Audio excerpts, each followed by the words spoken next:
What's up, guys? I'm Improv, and this is my Ironman. I have no special restrictions and just plan to play the game my own way and show that even if you don't have all day to play, you can still achieve great things. This is Casually Maxing.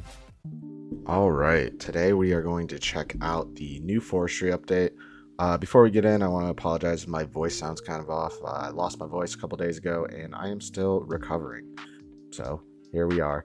The biggest thing with the forestry update that at least I want to point out is the new despawn timers on the trees. Since it's set on an actual timed amount now, it kind of makes AFKing a lot better.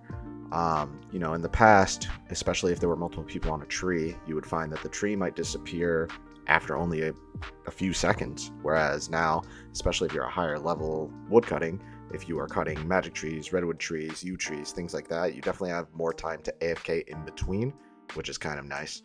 The other big thing is when you have multiple people on one tree, you'll actually be given a invisible woodcutting bonus from either +1 all the way to +10. Now, that doesn't work inside the woodcutting guild, which I can only assume that is because of the already hidden boost in the woodcutting guild, and that would just end up being just a hotspot for forestry. It would be a forestry guild at that point. But overall, those two changes seem kind of nice. The only thing I don't know, though, is how that's going to affect people who like to 3-tick and XP rates and things like that. Obviously, before, 3-ticking, 2-ticking teak trees is a pretty good XP method, whereas now you just have 30 seconds between each tree. But I guess we'll see what happens as far as that goes. This is the outfit I'm gonna be using. I just have my rune axe and graceful top, graceful bottom, kind of a budget fit here until we get the woodcutting outfit, which brings us to the shop. Now, this is my first time looking at the shop, so it's going to be kind of cool to take a first look here. You can get the lumberjack boots, or actually the full lumberjack set, which is kind of nice. Magic logs, yew logs, and anima-infused bark. Now, anima-infused bark you actually get just from woodcutting in general, and participating in the events, which is a pretty quick thing to do. So, not too bad. Yew logs, magic logs. The one thing I'm gonna test as well is if yew logs, like cutting yew logs, is actually worth doing now. Like, you don't really cut yew logs, like before this. Like, you just don't, right? Like, you don't cut the high end stuff unless you need it. But now, with it being super AFK, it might be worth doing, and you actually get something out of it, which is kind of nice. Let's see, clothes pouch blueprint. Pattern for creating your own clothes pouch.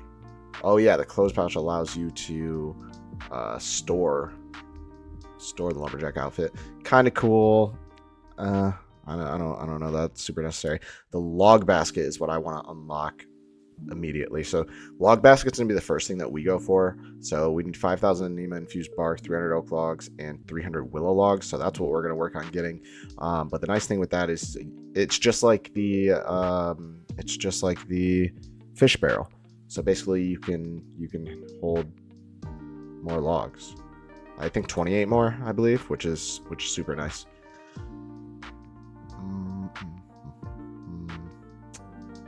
75 smith, 75 wood cutting. Not really sure what the log brace is for. Combine that with the log baskets. Okay. Funky shaped log. A lot of stuff for this. Oh, this is what... Okay, yeah, the funky shaped log is if you have the beaver pet. You can change the color of the beaver. That's kind of cool. Powdered pollen. Pollinated common tool. Hover pollinating plants. I think you need these for some of the events. So that's good to know. Same thing with like the clover insignia. Oh, actually, this clover insignia is nice. Because if you can actually make that, you can get the attention of the leprechaun, and the leprechaun will bank for you, which is cool. But first thing is first. We'll check some of these things out in a bit and see if we actually need some of those. I mean, this, I guess, would be kind of nice to have. Like, why not, right? And it's pretty easy to get. So we'll probably do that. First things first, let's grab some money. Let me see if I have some oak logs, willow logs in the bank, so I might be able to just do that pretty quick, but I do need to buy the forestry kit, and then I'll show you guys that interface. All right, so the forestry kit is wearable, just goes on your back just like a little explorer backpack, which is kind of cool. I kind of like the fashionscape of it as well, but basically you can view it, and in here is where you're actually going to keep everything that you pick up. The leaves you get passively when you're woodcutting, which is nice, and then some of this other stuff you can make and store in here. Same thing with the anima infused bark, that's just from doing the events. Now, since you do want to be cutting with as many people as possible for the extra boost, you're going to go to the official forestry world, which is 487 or 444 right now. There's going to be a ton of people in there. How I can't see any of these people, it reduces clutter and I can actually see the events. It's a plugin called Entity Hider. You can choose to hide everybody, which is super nice, keeps lag down, and it's just a crazy cluster if you keep it all on. All right, this is one of the special events here. This is the rising roots. So basically all we want to do is sit here and cut these roots.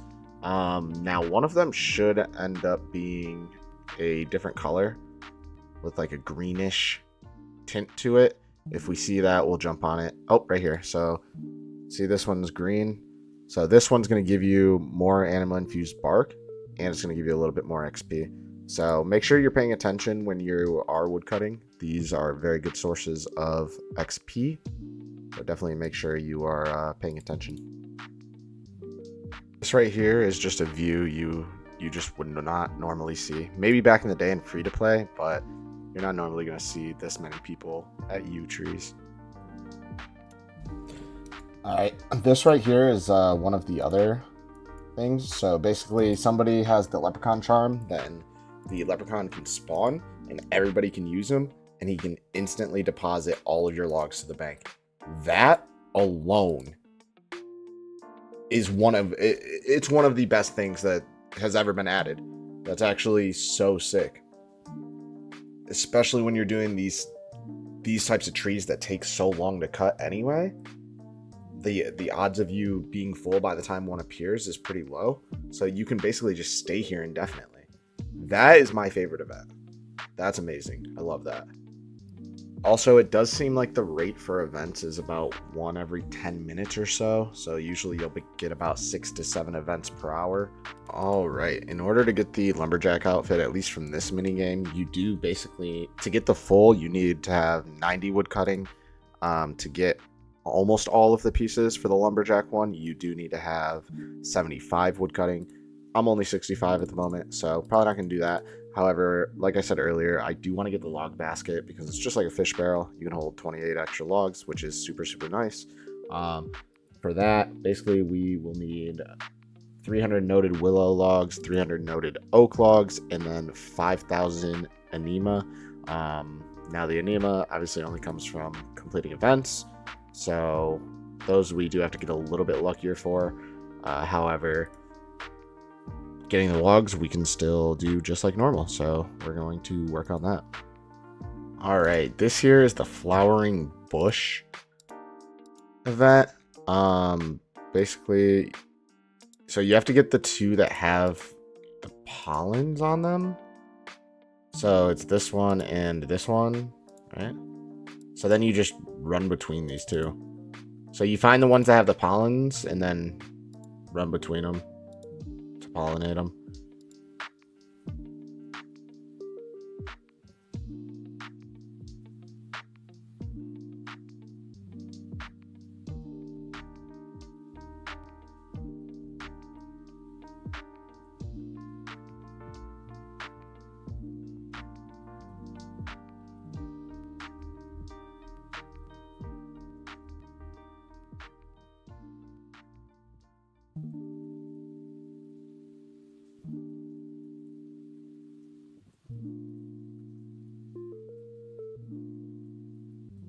Now this is the last event that's currently out. It's called Struggling Sapling.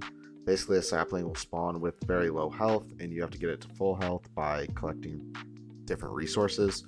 Right now the resources that appear are the droppings, green leaves, the rotting leaves, the splintered bark, and the wild mushrooms.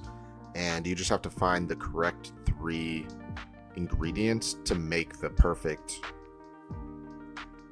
compost, essentially. Now, the cool thing about this is people, I guess they could try to grief you, but it really doesn't benefit them because you do want to get it completed. It benefits everyone. So the nice thing is, just like right here, people will usually call out which ones are the right ones, and then once you know the right ones, you'll just run between them and repeatedly get the correct combinations. You do get a pretty decent amount of XP from this. You get a good amount of anima as well, which is nice. And then also for finishing the event, you get another chunk of bonus XP. So this is really the main one that you're going to want to be doing. I do some of the flowering bush, but I also sometimes skip that one. And then obviously the woodcutting leprechaun is just a bank, so you don't get anything out of that. And then rising roots is very important to do as well, just for, like I said, anima and XP. So rising roots and struggling sapling are just the ones that you're gonna really want to do. And once you get it down, it actually makes woodcutting a lot of fun, in my opinion. I'm thoroughly enjoying it. Let me know what you guys are thinking down below. And with that being said, we are going to end the video here. If you guys made it this far, drop a like, drop a sub. Let me know what you guys think of the expansion so far. And hopefully whenever part 2 comes out, we will be able to experience that, because it looks like they're going to have a lot of stuff that's going to be coming out with that as well. And I believe that comes out in a couple months. But as always, thank you guys for stopping in. And I hope you're enjoying the update as much as I am. Peace.